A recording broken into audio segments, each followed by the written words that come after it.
বৈষম্য বিরোধী ছাত্র আন্দোলনের নেতারা শিক্ষার্থী ও সাধারণ জনগণ নিয়ে একটি নতুন রাজনৈতিক দল গঠনের বিষয়ে বেশ কিছুদিন ধরেই আলোচনা চালিয়ে যাচ্ছেন। নতুন দলটি কবে আনুষ্ঠানিকভাবে আত্মপ্রকাশ করবে এবং এর নেতৃত্ব কে দেবে, এসব নিয়ে সাধারণ মানুষের মধ্যে কৌতূহল বাড়ছে। আন্দোলনের নেতারা জানিয়েছেন, ২৪ ফেব্রুয়ারি সম্ভাব্য নতুন রাজনৈতিক দলের নাম ঘোষণা করা হতে পারে। এদিকে দলের নাম ও প্রতীকের বিষয়ে জনমত জরিপ চালানো হচ্ছে, যেখানে জনগণের মতামতকেই সবচেয়ে বেশি গুরুত্ব দেওয়া হচ্ছে। জানা গেছে, শুধুমাত্র অনলাইন প্ল্যাটফর্মেই প্রায় ১.৫ লাখ মানুষ তাদের মতামত জানিয়েছেন। নাগরিক কমিটির এক নেতা জানিয়েছেন, বেশিরভাগ মানুষ নাগরিক, বৈষম্য বিরোধী ও অধিকার সম্পর্কিত নামগুলো প্রস্তাব করেছেন, যেমন নাগরিক অধিকার পার্টি বা নাগরিক মর্যাদা।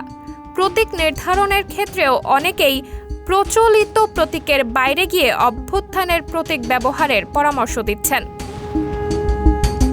বৈষম্য বিরোধী ছাত্র আন্দোলন ও নাগরিক কমিটির একাধিক নেতা জানিয়েছেন, ফেব্রুয়ারির শেষ সপ্তাহেই দল ঘোষণার বিষয়ে একমত হওয়া গেছে।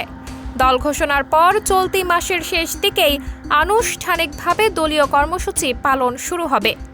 এদিকে নির্ভরযোগ্য সূত্র জানায়, শুরুতে ২৫ ফেব্রুয়ারি দল ঘোষণার পরিকল্পনা থাকলেও পিলখানার হত্যাকাণ্ড দিবস হওয়ায় ২৪ ফেব্রুয়ারি দল ঘোষণার সম্ভাবনাই বেশি।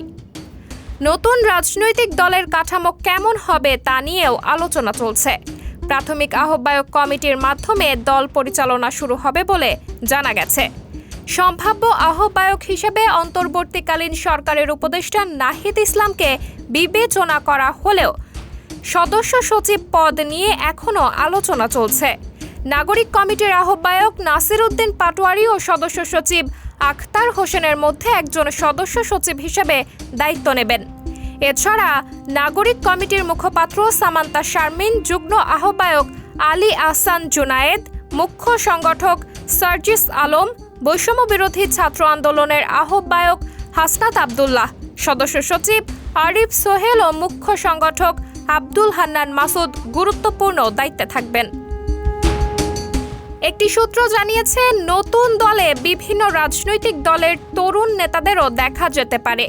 কেউ কেউ দল ঘোষণার সময়ই যোগ দেবেন, আবার কেউ নির্বাচনের আগে যোগ দিতে পারেন। ইতোমধ্যে ইসলামী ছাত্র শিবির ও বাম ছাত্র সংগঠনের কয়েকজন নেতার যোগদানের বিষয়টি চূড়ান্ত হয়েছে।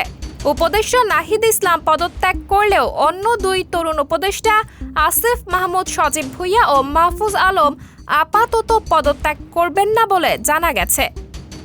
সাবরিনা জলিল, সবার কথা।